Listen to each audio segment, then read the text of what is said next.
नमस्कार दोस्तों, हमारे चैनल में आपका हार्दिक स्वागत है। आज हम सुन रहे हैं बड़ी मजेदार कहानी, पापा की परी की सत्य कहानी। रजत का घर खुशियों और हंसी ठहाकों से हमेशा गूंजता रहता था। उसकी दुनिया, उसकी पत्नी सुमित्रा, 8 साल के बेटे रोहन और 6 साल की नन्ही परी पीहू के दर्द इर्द गिर्द घूमती थी। रजत के लिए उसकी बेटी पीहू सिर्फ बेटी नहीं बल्कि उसकी जान थी। घर में हर कोई जानता था कि पीहू की हर जिद को और हर ख्वाहिश रजत के लिए एक हुक्म की तरह होती थी। आप पीहू को बहुत सिर चढ़ा रहे हैं, सुमित्रा अक्सर प्यार से शिकायत करती। जब रजत आधी रात को उठकर पीहू के लिए आइसक्रीम लेने चला जाता, रजत मुस्कुराकर जवाब देता, अरे सुमित्रा, जो कुछ भी है इसी के लिए तो है। इसकी एक मुस्कान के लिए तो मैं कुछ भी कर सकता हूँ। और यह सच भी था। पीहू भी अपने पापा पर जान छिड़कती थी। उसका पूरा दिन पापा के इंतजार में बीतता था। जैसे ही शाम के 5 बजते, वह अपना सारा खेल खिलौना छोड़कर घर के मुख्य दरवाजे पर बैठ जाती। उसकी छोटी छोटी आंखें बस उस रास्ते को निहारती रहती जहां पापा से उसके पापा को आना होता था। जैसे ही रजत की गाड़ी का हॉर्न सुनाई देता, पीहू का चेहरा खिल उठता और वह पापा आ गए, पापा आ गए चिल्लाती हुई बाहर की ओर दौड़ पड़ती। रजत उसे गोद में बिठाकर घुमाता और दिन भर की सारी थकान भूल जाता। एक दिन पीहू अपनी गुड़िया के साथ खेल रही थी। उसके पास एक छोटी सी मेकअप किट थी जिसमें रंग बिरंगी नेल पॉलिश की शीशियां थी। वह दौड़कर रजत के पास आई और अपनी तोतली आवाज में पूछा, पापा पापा, मैं आपके पैरों में नेल पॉलिश लगा दूं? रजत ने मुस्कुराकर हामी भर दी और पीहू बड़े ध्यान से अपने नन्हे हाथों से रजत के पैरों की 10 उंगलियों पर गुलाबी रंग की नेल पॉलिश लगाने लगी। अगले दिन रजत को उसी तरफ ऑफिस जाना पड़ा, लेकिन उसे किसी की परवाह नहीं थी। उसकी बेटी की खुशियां दुनिया की हर शर्म और झिझक के से बड़ी थी। जिंदगी इसी तरह प्यार और खुशियों के साथ आगे बढ़ रही थी। लेकिन फिर खुशियों को किसी की नजर लग गई। रजत कुछ दिनों से बहुत थका थका महसूस कर रहा था। उसे भूख भी नहीं लग रही थी। एक सुबह जब सुमित्रा ने रजत की आंखों में देखा तो वह घबरा गई। उसकी आंखें पीली पड़ चुकी थी। डॉक्टर ने जांच के बाद बताया कि रजत को पीलिया हो गया है और उसे पूरी तरह से आराम की जरूरत है। यह सिर्फ एक बीमारी नहीं थी, यह रजत के शरीर से उसकी सारी ताकत छीन रही थी। जो इंसान पीहू को कंधे पर बिठाकर घर भर में दौड़ता था, अब उसे बिस्तर से उठकर बाथरूम जाने में भी सहारे की जरूरत पड़ रही थी। उसका हंसता खेलता चेहरा पीला और मुरझा गया था। उबला हुआ बिना मसाले का खाना उनके सामने आता और वह बेबसी से उसे देखता रह जाता। पापा का यह रूप पीहू के नन्हे दिल के लिए असहनीय था। उसने अपने पापा को हमेशा मजबूत और ऊर्जा से भरपूर देखा था।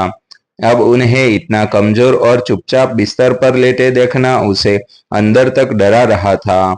उसने स्कूल जाना छोड़ दिया। वह न कुछ खाती, न किसी से बात करती, बस अपने पापा के कमरे के दरवाजे पर गुमसुम बैठी रहती। एक दिन वह रोते हुए सुमित्रा से बोली, मम्मा, पापा के गाल पिचक गए हैं, वो खाना क्यों नहीं खाते?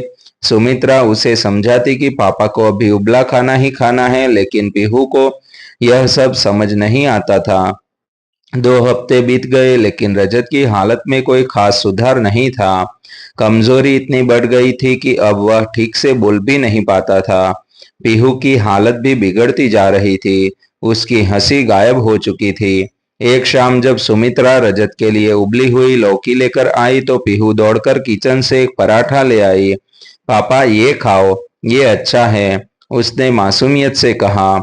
इससे पहले कि रजत कुछ कहता, सुमित्रा ने पीहू के हाथ से पराठा ले लिया और उसे समझाया, बेटा, पापा यह नहीं खा सकते। पीहू जोर जोर से रोने लगी। आप पापा को गंदा खाना क्यों देती हो?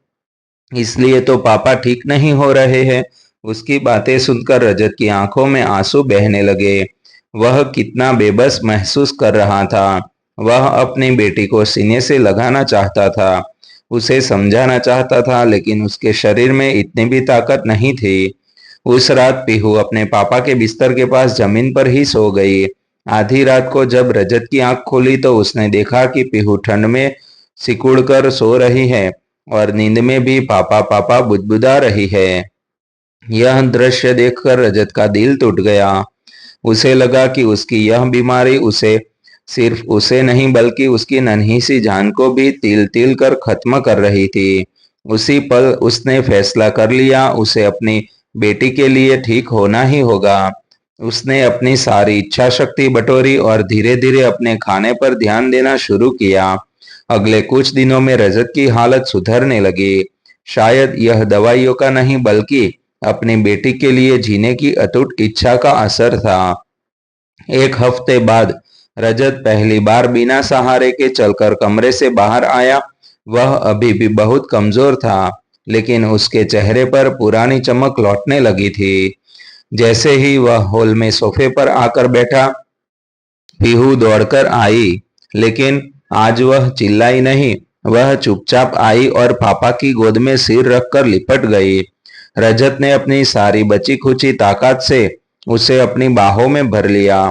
दोनों कुछ नहीं बोले, बस एक दूसरे के एहसास को महसूस करते रहे। उनकी खामोशी में हजारों बातें थी, शिकायतें थी और बेइंतहा प्यार था। थोड़ी देर बाद पीहू उठी और अपने खिलौनों की टोकरी से वही नेल पॉलिश की शीशी ले आई। उसने ढक्कन खोला और रजत के पैरों के पास रख दिया। उसकी आंखों में आंसू थे और एक सवाल था, अब लगा दूं? रजत की आंखें भी नम हो गई। उसने सिर हिलाकर हाँ कहा और अपने पैर आगे बढ़ा दिए। पीहू ने कांपते हाथों से बहुत धीरे धीरे अपने पापा के पैरों पर फिर से नेल पॉलिश लगानी शुरू की। आज यह सिर्फ एक खेल नहीं था, यह एक बेटी का अपने पिता के ठीक होने पर जताया गया विश्वास था। एक मन्नत थी जो पूरी हो गई। सुमित्रा दूर खड़ी यह सब देख रही थी। उसकी आंखों में आंसू बह रहे थे, लेकिन आज ये खुशी के थे। उसके आज जाना कि एक पिता और बेटी का रिश्ता सिर्फ खून का नहीं बल्कि आत्मा का होता है। यह एक ऐसा बंधन है जिसे दुनिया की कोई भी कमजोरी, कोई भी बीमारी तोड़ नहीं सकती, बल्कि और भी मजबूत बना देती है। आपको यह कहानी पसंद आई है तो प्रतिक्रिया जरूर दें और आगे भी ऐसी कहानियां पढ़ने के लिए हमारे पेज श्रद्धा की कहानियां को फॉलो करें।